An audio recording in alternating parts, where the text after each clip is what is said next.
بسم اللہ الرحمن الرحیم۔ السلام علیکم ناظرین۔ اکثر دیکھا گیا ہے کہ جب اللہ کسی انسان کو ذہانت، قابلیت، امانت، دیانت، عجز و انکساری اور وفاداری جیسی صفات سے نوازتا ہے تو اس کے ارد گرد کے لوگ اس سے حسد کرنے لگتے ہیں۔ اسے نیچا دکھانے کے لیے طرح طرح کے جال بنے اور بچھائے جاتے ہیں۔ محمود و ایاز کے کئی قصے مشہور ہیں۔ ایاز تھا تو غلام، مگر اللہ نے اسے بے پناہ صلاحیتوں سے نوازا تھا۔ یہی وجہ تھی کہ اس کے کئی دشمن اور حاسد پیدا ہو گئے تھے، مگر سلطان محمود پھر بھی جتنا اعتماد ایاز پر کرتا تھا اتنا کسی اور پر نہیں۔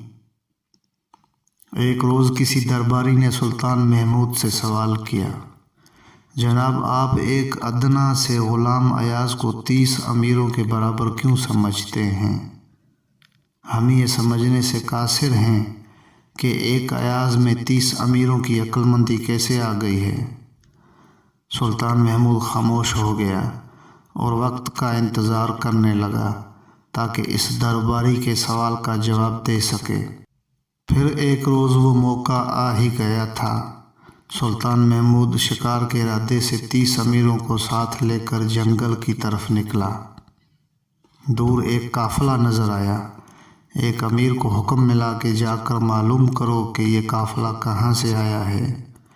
امیر نے حکم کی تعمیل کی اور واپس آ کر بتایا کہ قافلہ شہر سے آ رہا ہے۔ سلطان نے پھر پوچھا، قافلے کو جانا کہاں ہے؟